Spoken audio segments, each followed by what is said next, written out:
Assalamualaikum warahmatullahi wabarakatuh. Selamat sore sahabat Seroja TV dimanapun Anda berada. Semoga selalu dalam keadaan sehat walafiat. Hari ini saya berada di Vihara Vipassana Graha Lembang. Saya sedang mengikuti kegiatan Rencang episode ke-7 yang dilaksanakan oleh 14% yang didukung oleh LPI dan Balad atau Bandung Lautan Damai. Hari ini temanya menarik sekali ya sahabat Seroja TV, tentang bagaimana hidup berkesadaran dan bagaimana meraih keberuntungan. Pada episode-episode sebelumnya, di episode bersama Mbak Ita tentang self-care, Mbak Ita menyampaikan bahwa untuk bisa self-care itu kita harus tahu apa yang dibutuhkan oleh kita. Dan untuk mengetahui apa yang dibutuhkan oleh kita, maka kita harus berkesadaran. Pada episode bersama Umi Lisa tentang Anxiety Master juga membahas tentang kesadaran sebagai salah satu cara untuk mengurangi beban stres pada pikiran kita dan bagaimana hidup lebih tenang supaya tidak stres. Nah, hari ini bersama narasumber yang akan mengajari kami akan membahas tentang hidup berkesadaran dan bagaimana meraih keberuntungan. Juga kami akan diajari tentang teknik meditasi. Mari kita ikuti dulu acaranya dan nanti kita akan wawancaranya. Mas Dava, terima kasih sudah memberikan info pada kami. Senang sekali bisa ikut kegiatan ini. Ini Mas Dava ini panitia kegiatan Rencang ya, yang dilaksanakan oleh Lenggakanya 14%. Oh, 14%. Didukung sama LPI, Lembaga Pembinaan Ilmu Islam, dan kerjasama dengan event Bandung Lautan Damai dan juga Jakarta. Gitu. Masya Allah. Ini rangkaian kegiatannya berapa lama ini ya Mas Dava? Alhamdulillah udah jalan semenjak akhir November ya. Setiap Sabtu dan udah 7 pertemuan. Selama 7 pertemuan, pemuka agama, kata-kata semua, pematerinya ganti-ganti. Sebetulnya tujuannya Bu Is ini buat dialog intragenerasi. Dialog intragenerasi, persoalan cinta, persoalan kehidupan, juga persoalan mungkin keagamaan, identitas. Nah, coba kita bahas dengan ruang aman. Ruang amannya juga diberitahu atau difasilitasi oleh para pemuka agama tadi. Jadi secara ilmu qualified insya Allah, dan juga secara tempat juga kita cari yang memang sesuai ya suasananya kayak hari ini, kita pilih di Vipassana Graha. Setelah ini masih ada agenda berikutnya? Sebetulnya ada satu kita sediain, tapi itu masih dikahasiain. Nanti mungkin bisa dilihat di Instagramnya 14% gitu. Wah, ini jangan lupa nih sahabat Seroja TV di follow Instagram 14%. Oke. Dan ini dari agenda Rencang ini yang ke-7 dan terakhir ya. Kalau maksud terakhir betul yang di dalam paketnya. Keseluruhan rangkaian ini yang terakhir kayak gitu. Boleh tahu nggak kenapa temanya yang diambil tentang berkesadaran? Jadi setelah kita ngebahas misalkan dialog komunikasi, lalu soal cinta, soal identitas kita bahas. Nah, kita berharap di akhir ini kita kembali menemukan kesadaran. Nah, dengan mengenal diri sendiri yang kita udah tahu teorinya, coba bisa nggak kita misalkan meditasi, kita mengenal diri sendiri setelah kita mengenal yang kita dulu kayak gitu. Dan mudah-mudahan kan kita tujuannya bisa nanti bisa dibantu ya kita kalau ngobrol sama nanti ditemenin. Topik kita hari ini go use all this life. Jadi sebetulnya bukan spesifik kesadaran, tapi soal gimana sih keberuntungan ini bisa didukung oleh kesadaran. Ya, lebih jelas sama. Nah, sahabat Seroja TV tentu ingin dong hidup berkeberuntungan. Bagaimana caranya meraih keberuntungan dengan hidup berkesadaran? Simak terus tayangannya, kita ngobrol dengan Mbak. Ayo kita ke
Bismillahirrahmanirrahim. Alhamdulillah tadi kami sudah mengikuti kegiatan rencang dengan bincang-bincang bersama Bante Sudasilo, dan berikutnya kami juga diajari meditasi ya. Alhamdulillah hari ini berkesempatan mewawancara dengan Bante Sudasilo, rohaniawan dan dari pusat meditasi di Pasana Geraha Lembang. Oke, kita sapa dulu Bante Sudasilo. Selamat sore Bante. Sore. Oke, terima kasih Bante berkenan untuk kami ajak ngobrol santai. Perkenalkan, kami dari Soroja TV. Mudah-mudahan ini bisa jadi bahan belajar untuk kami sahabat Soroja TV yang ada di rumah. Menarik sekali Bante, tadi setelah saya mengikuti materi bersama Bante tentang kesadaran dan keberuntungan. Luar biasa sekali ya sahabat Soroja TV, dan mari kita berbincang tentang bagaimana hidup berkesadaran dan bagaimana meraih keberuntungan.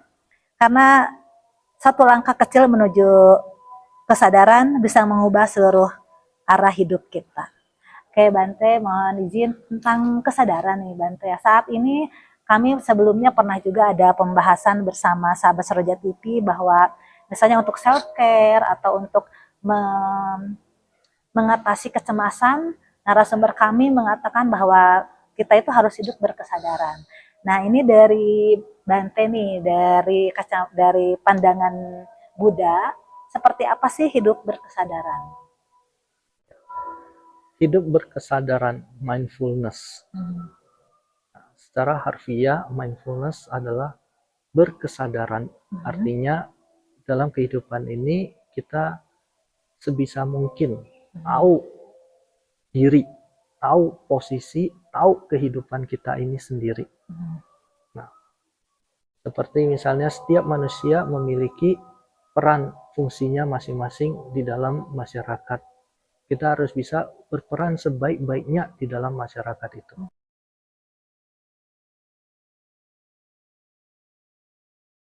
Baik apa yang bermanfaat. Nah, jadi seorang yang dikatakan mindfulness atau berkesadaran adalah ketika ia melakukan sesuatu atau mengambil tindakan sesuatu, maka sebelumnya ia akan mempertimbangkan dengan matang, dengan sebaik-baiknya, apakah yang dilakukan itu baik atau benar, manfaat atau tidak manfaat, itu bisa membawa kebaikan untuk banyak orang atau tidak. Nah, contoh hidup berkesadaran, sebelum kita membuang sampah sembarangan ke sungai, ke selokan, dan lain sebagainya, apabila kita memiliki sebuah mindfulness berkesadaran, maka kita akan pertimbangkan terlebih dahulu kemana arahnya sampah ini. Sampah ini bisa nggak nanti numpuk, bisa nggak terjadi banjir, bisa nggak merugikan orang lain. Apabila kita tahu tindakan kita adalah tidak bermanfaat, jangan lakukan itu. Atau mungkin ketika kita berkendara, yang suka ngerokok sambil berkendaraan, nah, apabila ia berkesadaran, maka ia akan mempertimbangkan, oh bagaimana ketika saya sedang membawa motor sambil memegang rokok, asap rokok itu bisa jatuh, terbawa angin, bisa kena ke mata pengendara yang lain. Saya pun tidak fokus, saya pun bisa mengalami kecelakaan dan lain sebagainya, sehingga ia tidak melakukannya. Jadi berkesadaran artinya adalah berusaha untuk memahami, berusaha untuk menelaah sebelum melakukan atau berucap sesuatu. Oke, Bante, hidup berkesadaran itu tentu tidak mudah ya Bante ya. Ada kadang kita melakukan sesuatu tidak mindfulness itu. Nah, apakah itu bisa dilatih? Bagaimana nih caranya melatih hidup supaya berkesadaran? Ya, untuk melatih hidup berkesadaran, kalau dalam praktik kami yang paling sering kita adalah lakukan dengan meditasi. Karena ketika meditasi sesuai dengan objek meditasi yang kita ambil, kita berusaha untuk fokus pada objek meditasi tersebut, berusaha untuk melihat objek meditasi tersebut, berusaha untuk mencapai ketenangan. Dan ketika kita tenang, kita akan lebih mudah untuk mengontrol emosi kita, lebih mudah untuk menelaah, untuk mempertanyakan apa yang harus kita lakukan, apa yang perlu kita lakukan, apa yang menjadi prioritas baik untuk kita lakukan. Tetapi ketika pikiran kita sulit untuk tenang, ketika pikiran kita dipengaruhi oleh emosi, prasangka, kecemasan, kegelisahan, dan pikiran-pikiran negatif lainnya, maka kita akan semakin sulit untuk berkesadaran. Seseorang yang terbawa emosi mungkin melakukan tindakan atau perbuatan atau perkataan yang akan menimbulkan penyesalan di kemudian hari. Ya. Seseorang yang dipengaruhi oleh ketakutan, kegelisahan juga mungkin akan mengambil langkah yang tidak baik dalam kehidupannya. Maka dari itu kita berusaha untuk tenang. Semakin kita tenang, kita akan bisa menyikapi permasalahan dalam kehidupan ini dengan semakin baik pula. Oke. Nah, Bante, dari hidup berkesadaran itu kan tadi seperti yang Bante sampaikan bahwa ada banyak efek yang harus kita pikirkan ketika akan bertindak sesuatu. Ini dihubungkan dengan keberuntungan nih, Bante, karena setiap orang tentu ingin hidupnya beruntung. Nah, adakah hubungan antara hidup berkesadaran dengan meraih keberuntungan? Iya, itu dua hal yang sangat berkaitan erat, sangat berkorelasi. Ketika kita hidup berkesadaran, tentunya kita akan memilih langkah-langkah jalan yang baik, yang membawa manfaat. Nah, ketika kita melakukan hal-hal, langkah-langkah yang baik yang membawa manfaat itu pun akan mendatangkan keberuntungan dalam kehidupan kita. Ya, contoh misalnya dalam hidup berkesadaran, kita berusaha untuk menjadi pribadi yang baik, melakukan hal-hal yang baik, yang manfaat, mengasah diri kita, menambah pengetahuan kita, upgrade kualitas diri kita, akhirnya ya di masa yang akan datang kita pun akan memiliki kondisi kehidupan yang baik. Nah, kita menghindari permasalahan, percecokan dengan teman, dengan tetangga, dan lain sebagainya, sehingga kita memiliki circle yang baik juga. Dan ketika kita memiliki kualitas diri yang baik, memiliki circle pergaulan yang baik, kita pun akan mendapatkan kesempatan yang baik. Dan ketika kita mendapatkan kesempatan yang baik, ya disitulah ada keberuntungan yang baik. Nah, tetapi apabila kita kurang berkesadaran, menghabiskan waktu kita, kesempatan kita untuk hal-hal yang buruk, yang kontraproduktif, dan lain sebagainya, sehingga kita tidak memiliki kemampuan yang baik, dan juga pergaulan yang mungkin kurang baik, hanya tongkrongan yang obrolan yang tidak jelas, atau ghibah, atau saling ngomongin, nyinyir, dan lain sebagainya, akhirnya kita memiliki kualitas yang buruk, circle yang buruk, dan tentu ya kesempatan yang buruk pula.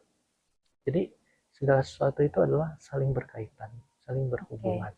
Jadi Bante berarti kita memilih komunitas juga harus berkesadaran, kemudian bertindak juga berkesadaran agar apa yang efek dari lingkungan yang kita ikuti, yang kita hidup di situ membawa keberuntungan pada kita, seperti itu ya Bante ya. Oke. Nah, Bante boleh nggak, tadi Bante menyampaikan pada saat materi tentang keberuntungan yang aktif dan yang pasif. Nah, mungkin bisa sharing kepada sahabat Suroja TV bagaimana caranya nih meraih keberuntungan dengan cara yang aktif dan pasif itu, Bante. Nah, jadi keberuntungan yang aktif adalah keberuntungan yang bisa kita kondisikan di bawah pengaruh kendali kita. Sementara keberuntungan yang pasif adalah keberuntungan yang di luar kendali kita. Jadi dalam keberuntungan yang aktif yang bisa kita kondisikan, di situ kita harus memiliki effort usaha. Usaha yang kuat untuk mengondisikan keberuntungannya itu. Ya, contoh tadi dengan upgrade skill kita, menambah kualitas diri kita, memperbaiki kualitas diri kita, mempelajari skill, kemampuan yang baru, membahas sesuatu yang baru, yang manfaat, yang bisa membawa kemajuan. Nah, mengusahakan, mengupayakan hal-hal yang baik, yang bermanfaat, sehingga akhirnya itu akan mendatangkan keberuntungan bagi diri kita sendiri. Contoh misalnya, ada perkumpulan orang-orang yang ngumpul, di dalam ngumpul itu hanya ngomongin orang lain, hanya ghibah, hanya cerita, ngarul ngidur, begadang yang sampai tidak membawa banyak manfaat. Tetapi di sisi lain ada perkumpulan yang orang-orang dalamnya membahas bagaimana kita membuat suatu teknologi yang baru, aplikasi yang baru yang bisa membawa manfaat tentu dari dua komunitas ini bisa dipastikan komunitas yang kedua ini pasti akan lebih membawa manfaat. Dari anak-anak muda yang ngumpul membahas sebuah penemuan, sebuah inovasi, mereka bisa menciptakan produk-produk yang baru. Dan semua produk-produk yang baik itu ya hasil dari kolaborasi pikiran-pikiran yang tertuju pada kemajuan, pikiran berkesadaran yang tertuju pada pengembangan diri, pada sesuatu yang baik. Nah, sementara apabila hanya menghabiskan waktu untuk yang tadi itu ghibah, omongan yang tidak bermanfaat, yang ngalor ngidul, maka itu disebut kontraproduktif, tidak ada hasil yang baik, sehingga ya tidak ada pula peluang keberuntungan yang baik. Tetapi apabila dimanfaatkan untuk sesuatu yang bermanfaat, yang baik, maka akan ada keberuntungan yang baik pula. Jadi keberuntungan itu kembali lagi yang aktif adalah yang kita upayakan.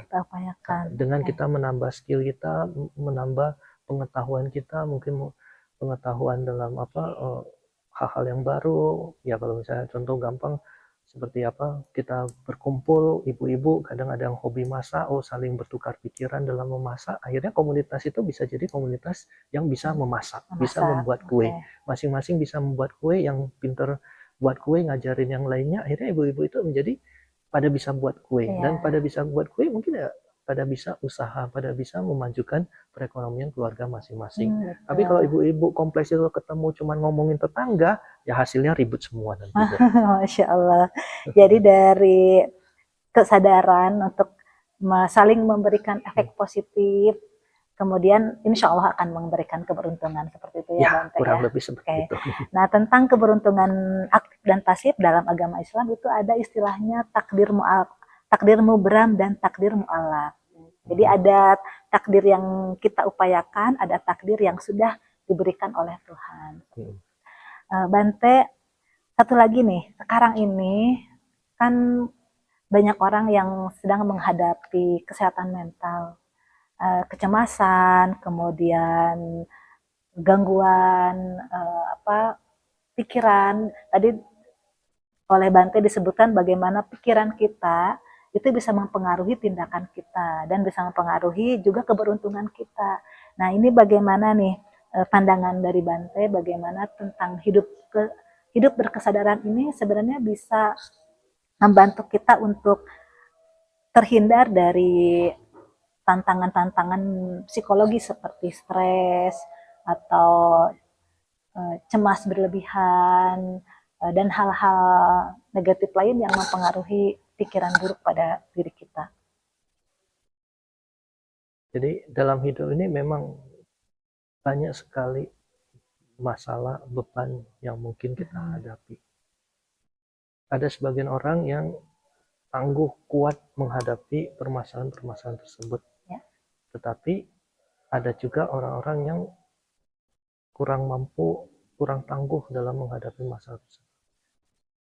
Hidup ini terdiri dari jiwa dan raga, badan jasmani dan rohani, fisik dan psikis. Badan juga sama, ada yang mampu mengangkat beban 60 kilo. Binaragawan, atlet mungkin bahkan sampai 80 atau 100 kilo. Tapi ada yang mungkin mengangkat aqua galon 19 kilo saja kesusahan. Nah, fisik juga berbeda-beda, batin pun sama, berbeda-beda. Ada yang kuat, sanggup terhadap beban permasalahan, ada yang tidak. Nah, maka sama seperti badan yang bisa dilatih, yang tadinya kurang kuat menjadi semakin kuat hingga menjadi kuat, demikian pun batin bisa dilatih. Yang tadinya kurang tangguh, semakin tangguh dan menjadi tangguh. Namun dalam proses latihan itu pun tidak bisa langsung dipaksakan. Sama seperti latihan fisik, fitness, tidak bisa langsung dipaksakan. Baru masuk ke tempat fitness sehari langsung mau ngangkat beban yang 80 kilo atau 100 kilo. Yang ada cedera otot. Bukan menghasilkan otot yang bagus, tapi cedera otot. Demikian juga batin. Apabila terlalu dipaksakan, bukan menghasilkan batin yang kuat, justru akan mengalami cedera batin. Nah, badan bisa cedera, batin pun bisa cedera. Sama-sama bisa cedera. Tetapi umumnya ketika batin cedera, kita lebih sulit untuk mengakui batin itu cedera karena ada paradigma bahwa ketika mental itu cedera atau sakit dianggap sakit mental atau dianggap gila atau tidak waras. Padahal yang dinamakan sakit mental itu juga spektrumnya banyak sekali. Tidak selalu harus sakit mental itu adalah gila. Ya anxiety, kadang paranoid, depresi itu juga semua sebagian spektrum dari mental. Mental bisa sakit, tetapi bukan berarti tidak bisa sembuh juga. Salah satu cara adalah ada komunikasi yang baik. Ada komunikasi yang baik. Ya, ketika kita latihan juga, badan juga, olahraga nggak bisa asal latihan. Ada teknik-teknik yang baik. Asal latihan ya kadang mungkin cedera juga. Latihan batin juga ya ada teknik-teknik yang baik. Tidak asal sendirian termenung mengurung diri, terkadang justru malah semakin beban. Ya, usahakan bisa terbuka, komunikasi yang baik, dan usahakan bisa memiliki lingkungan, circle-circle yang mendukung. Ketika kita lemah, saling menguatkan, saling ya minimal hanya untuk saling bertukar pikiran, curhat, mendengarkan. Ya kadang orang-orang yang sedang banyak masalah pengen curhat ya hanya ingin didengarkan, hanya ingin ada teman yang menemani, yang mendengarkan seperti itu. Itu akan membantu membuat mereka semakin nyaman juga. Ya meditasi itu juga baik, tapi meditasi itu seperti olahraga. Olahraga ketika otot yang sudah cedera dipaksakan olahraga, hasilnya mungkin tidak maksimal. Ketika otot yang cedera, istirahatkan dulu. Ketika batin yang cedera, istirahatkan dulu. Jangan dipaksa harus meditasi semua jawabannya meditasi tidak juga. Meditasinya bagian latihan untuk tenang. Latihan untuk menjadi semakin tenang, semakin sabar, semakin adem, bisa melihat sebagaimana apa adanya. Tetapi ketika batin itu cedera, butuh penanganan profesional. Jangan malu, jangan sungkan ngobrol dengan keluarga, tetangga, atau bahkan untuk mencari profesional psikolog atau psikiater. Nah Bante, tadi juga dibahas tentang meditasi ya sebagai salah satu cara untuk kita belajar atau melatih berkesadaran. Bante boleh kasih tips singkat bagaimana cara meditasi? Mungkin bisa kepada sahabat Roja TV. Baiklah, kita akan mencoba berlatih meditasi anapanasati atau praktek meditasi dengan objek pernafasan.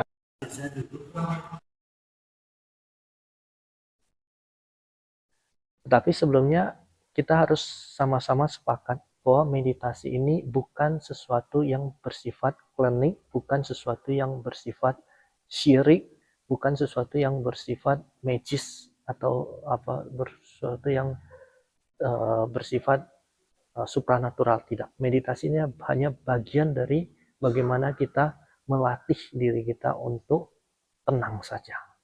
Nah, duduk yang tenang, boleh meletakkan tangan di atas pangkuan kaki, tegakkan punggung, tegakkan kepalanya, perlahan sadari nafas yang masuk, sadari nafas yang keluar, nafas masuk, nafas keluar. Ketika meditasi, kita bisa mensyukuri nikmat yang paling besar dalam kehidupan kita, yaitu nafas kita sendiri. Kita kadang tidak mensyukuri atau tidak ingat untuk bersyukur. Inilah nikmat yang paling besar yang masih ada dalam kehidupan kita, yaitu nafas kita sendiri. Sadari nafas ini ketika nafas masuk, dan sadari nafas ketika nafas keluar. Nafas masuk, nafas keluar. Kita bisa menyebutkan asma Allah juga. Dan ketika nafas masuk kita menyebutkan Allah, nafas keluar Allahu Akbar. Allah Akbar. Bagaimana supaya kita menjadi lebih tenang, lebih dekat dengan Yang Maha Kuasa.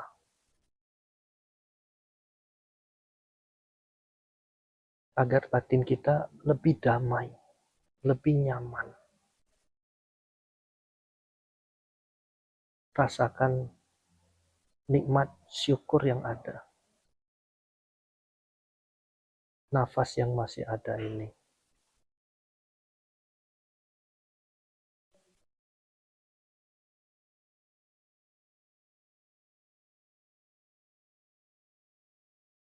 Ketika kita bersyukur, akan memberikan ketenangan dalam hidup kita.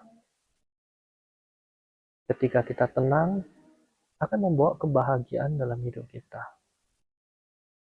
Ketika kita bahagia, kita pun akan memancarkan kebahagiaan itu bagi keluarga kita, bagi orang-orang di sekitar kita. Kita akan lebih semangat, kita akan lebih produktif. Dan ketika kita lebih semangat, kita lebih produktif, kehidupan kita akan lebih baik. Keberuntungan-keberuntungan akan menghampiri. Maka mulai dari bersyukur. Saya bersyukur masih diberi nafas. Syukuri nafas kita. Setiap tarikan nafas masuk, kita syukuri nikmat ini. Setiap tarik hembusan nafas, kita syukuri nafas ini.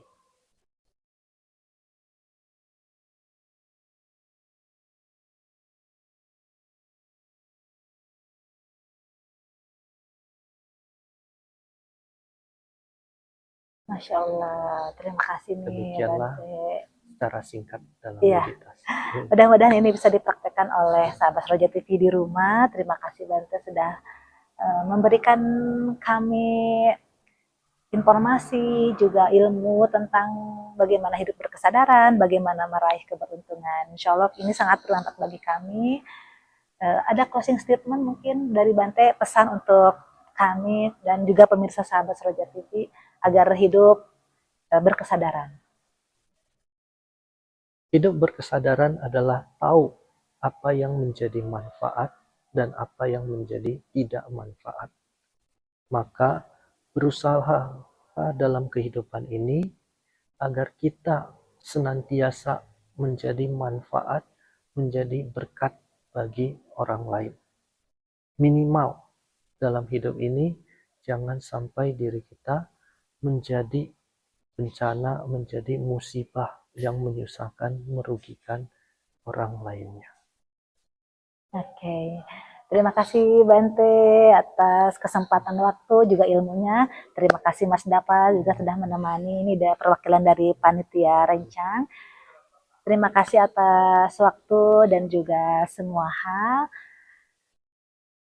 Semoga Bante sehat selalu ya. Oke, terima kasih Mas Dapa.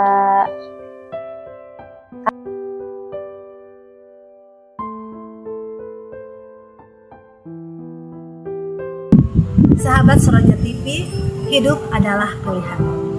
Hidup bukan tentang seberapa besar ujian yang datang menghadap. Hidup adalah seberapa keras kita berjuang dan bertahan. Hidup berkesadaran membawa cahaya. Pikiran yang baik akan mengarahkan kita pada amal yang baik. Dan kebaikan akan membawa kita pada keberuntungan. Tetaplah menjadi orang yang suka membantu, karena keberuntungan adalah ada di tanganmu sendiri. Semoga beruntung sesuai dengan versi terbaik. Wa ma taufiqi illa billah, alaihi tawakkaltu wa ilaihi unib. Wassalamualaikum warahmatullahi wabarakatuh. Sampai jumpa.